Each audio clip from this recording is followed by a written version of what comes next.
कैसे होता है किन्नरों का अंतिम संस्कार?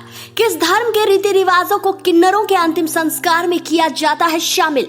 क्या आम लोग भी किन्नरों की अंतिम क्रिया में शामिल हो सकते हैं? क्या कहते हैं शास्त्र और पुराण? चलिए जानते हैं आज के वीडियो में। मित्रों, आपने आए दिन सड़कों पर, बसों में, ट्रेनों में किन्नरों को थाली की थाप पर नाचते, गाते और भीख मांगते जरूर देखा होगा। हम में से कई लोग इन्हें देखकर मुंह बना लेते हैं, तो कई ऐसे भी होते हैं जो चाहते हैं कि ये किन्नर बस एक बार अपना हाथ हमारे सिर पर रख ले, क्योंकि कहा जाता है कि किन्नरों का दिया आशीर्वाद बड़ा फलदायी होता है। लेकिन लोगों की खुशियों में शामिल होने वाले किन्नरों का जीवन और मृत्यु इतना शापित होता है जिसके बारे में आपने कभी सोचा भी नहीं होगा। आज हम आपको किन्नरों के अंतिम संस्कार से जुड़े ऐसे रहस्यों से पर्दा उठाने वाले हैं जिसे सुनकर आपका इस समाज के प्रति नजरिया पूरी तरह से बदल जाएगा। किन्नरों का जीवन आज भी समाज में अभिशाप समझा जाता है और इनकी मृत्यु तो और भी दुखदायी होती है। ये अपनी मृत्यु में किसी गैर किन्नर को शामिल नहीं करते, इसलिए इनके यहाँ अंतिम संस्कार घोर अंधकार यानी रात्रि में किया जाता है। मित्रों, आपको बता दें कि शास्त्रों के अनुसार हिंदू धर्म में रात्रि में अंतिम संस्कार नहीं किया जाता, क्योंकि माना जाता है जो ऐसा करते हैं मरने वाले को आसानी से मुक्ति नहीं मिलती और मोक्ष की यात्रा में भी बड़ी रुकावटें आती हैं। तो भला किन्नर अपना अंतिम संस्कार किस धर्म के अनुसार करते हैं? किन्नर चाहे किसी भी समुदाय और धर्म के हों, उनका अंतिम संस्कार एक ही तरीके से संपन्न किया जाता है और वो है रात्रि के समय उन्हें दफनाया जाता है, लेकिन उनके कफन को जला दिया जाता है। ये सभी क्रियाएं गुप्त रखी जाती है ताकि कोई गैर किन्नर उन्हें ना देखे, क्योंकि कहा जाता है कि अगर भूल से भी कोई किन्नरों का अंतिम संस्कार देख लेता है तो उसे अगला जन्म किन्नरों का मिलता है। लेकिन उनका अंतिम संस्कार इतना आसान भी नहीं होता।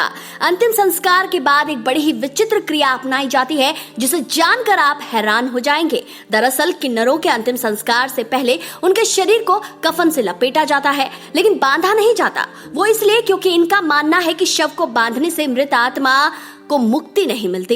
लेकिन एक चीज जो आपको हैरान कर सकती है वो है अंतिम संस्कार के समय शव को जूते चप्पलों से पीटा जाना। जी हाँ, जहां आम इंसान संसार से जाने वाले के दुख में रोते हैं, शोक करते हैं, वहीं एक ऐसी भी दुनिया है जहां शरीर त्यागने पर उनके अपने रोते नहीं बल्कि कहते हैं कि अच्छा हुआ जो इसे इस जन्म से मुक्ति मिल गई।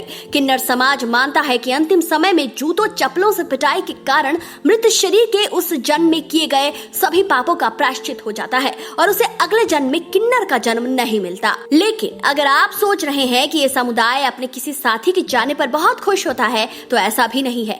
ये लोग किसी की मौत होने के बाद अगले एक हफ्ते तक खाना पीना बंद कर देते हैं, लेकिन मातम नहीं मनाते, क्योंकि ये अपनी जिंदगी को नरक मानते हैं। किसी किन्नर के अंतिम संस्कार के समय ये अपने आराध्य देव अरावन से प्रार्थना करते हैं कि अगले जन्म में इस मरने वाले को किन्नर ना बनाए। आपको बता दें कि किन्नरों को अपनी मृत्यु का ज्ञान सबसे पहले हो जाता है, जिसके बाद ही वह खाना खाना बंद कर देते हैं और भगवान से प्रार्थना करने लगते हैं।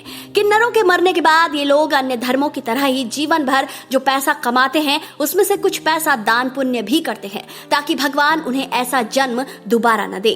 शास्त्रों पुराणों में किन्नरों को आदि शक्ति यानी अर्धनारीश्वर कहा जाता है, जिसकी हिंदू धर्म में पूजा की जाती है। शतपथ ब्राह्मण में अश्वमुखी मानव शरीर रखने वाले किन्नर का वर्णन मिलता है। यहाँ तक कि मानसार और बौद्ध साहित्य में भी किन्नरों के बारे में कई बातें लिखी गई हैं। लेकिन ये भी सही है कि समाज में आज भी इनकी स्थिति बहुत दर्दनाक है और समाज को आज इनके प्रति संवेदनशील नजरिया रखने की बहुत जरूरत है। तो मित्रों, आप इस विषय पर क्या सोचते हैं? अपनी राय कमेंट करके जरूर बताएं और अगर वीडियो पसंद आया है तो इस ज्ञान को अपने तक सीमित ना रखें।